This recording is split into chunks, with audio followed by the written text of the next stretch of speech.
Question number 8. The sum of two consecutive odd number is divisible by 4. You have to again verify this, na? That is this statement correct or not.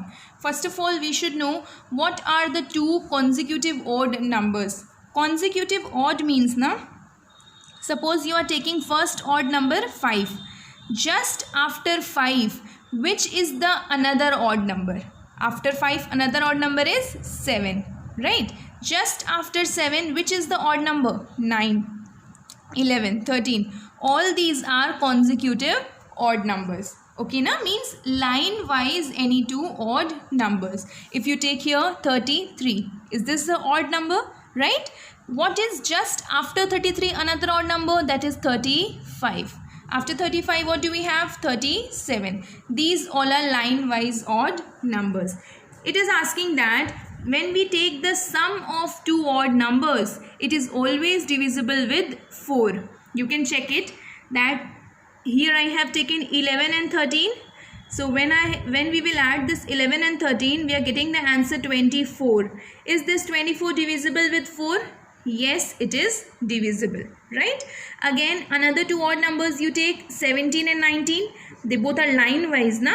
Answer is coming 36 when we do their sum. Again, 36 is divisible by 4. If you take 7, 9, 5, 3, all these when you will add and check, the answer will always be divisible by 4. Clear? I have explained it with 4 examples. You can explain with your own any other examples. But that number should be line wise. Suppose you are taking 55 and 57. Add it, both the numbers, and check that the answer of 55 and 57 is divisible with 4 or not. When you will check, it will definitely be divisible. You can see here 55, 57. 112 is coming, na? 4 2s are 8, 4 8s are 32. Means yes, it is divisible. Okay, na? So any two line wise odd numbers are always divisible with 4. I have explained with the example. Then question number 9. Pay attention carefully. In which of the following expression prime factorization has been done? You can see here A 24, 2 multiply 3 multiply 4. This is your question. It is saying that in this 2, 3, 4, prime factorization has been done or not.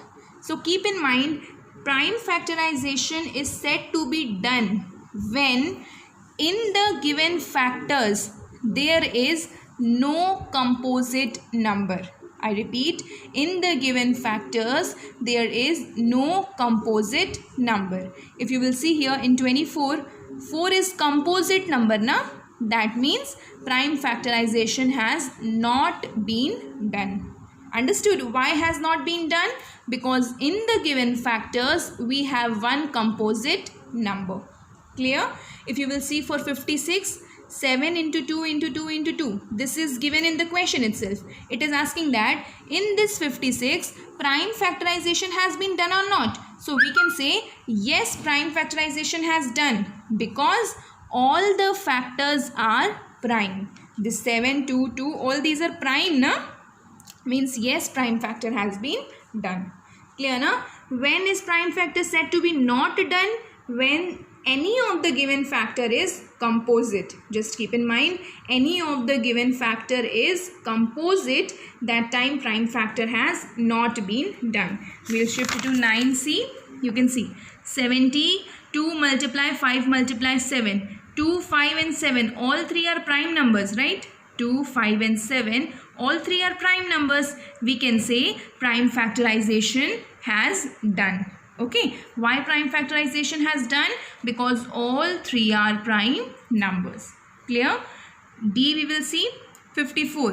If you will see the factors, 9 is coming in the table of 3, right? So 9 is the composite numbers, and when we have a composite numbers, we will say that prime factorization has not been done. Clear, na? Whenever the question is asked like in the given question, prime factor has been done or not, how can you say? If the factors are given there, any factor is composite, out of the given factor, any factor is composite, then prime factor is not done. And any of the factor is not composite, means all the factors are prime, then yes, prime factor is being done there.